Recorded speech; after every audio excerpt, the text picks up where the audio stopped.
mounting speculations of a feud between President Bongbong Marcos and his sister, Senator Amy, after the chief executive endorsed only 11 senatorial candidates during a rally instead of a complete 12.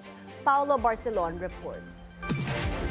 With local campaigning for the 2025 midterm polls just days away, administration-backed Alianza para sa Bagong Pilipinas says it's crunch time as they aim to finish more sorties together amid the expected invites from local candidates. Madami po kasi silang mga imbitasyon sa local rally. Siyempre kung ka-alyansa nila yon, they will have to fit it into their schedule, no? Just this weekend, Alianza candidates barnstormed Calabarzon, making stops in both Laguna and Cavite. Both provinces in total have over 4 million votes up for grabs, something that the government slate aims to capture. In both rallies, President Bongbong Marcos showed up, but did not mention or endorse his sister, re-electionist Senator Amy Marcos. On Saturday night, the president seemingly hinted that his Senate slate may be down a member. Kaya po, magkaisa po tayo.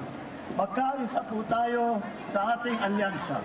At huwag natin gawing alyansa lamang nitong 11 na tao, 11 na kandidato na tumatakbo bilang senador na kasama sa alyansa. Samahan niyo po kami. Samahan niyo po kami at magka-alyansa rin tayo. This as both Marcos and Las Piñas Representative Camille Villar made their own weekend rounds.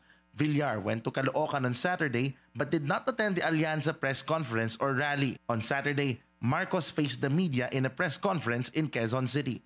However, unlike the president's sister, Villar was briefly mentioned by the chief executive. Congressman Abalos, Congressman Binay, Congressman Cayetano, Congressman Pacquiao,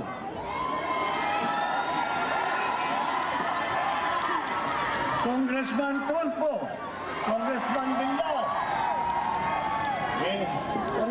Wala pong mga bagito ito. Villar was one of the few representatives who did not vote for the National Land Use Act when it was passed by the House of Representatives in 2023. Her colleagues in Alianza want that bill signed into law.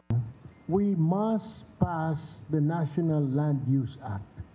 Naabuso na po para kahit yung gusto magbenta dahil enticing I am for the land use plan. Why? We are talking about food security here, food sustainability.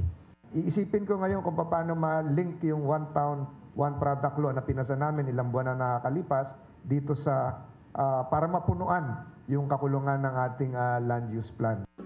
With just a few rallies to spare before they reach their target of 19 rallies nationwide, Alianza hopes to try and keep momentum up. But the question of how many numbers will remain in the alliance remains to be seen. Paulo Barcelon, Billionaire News Channel.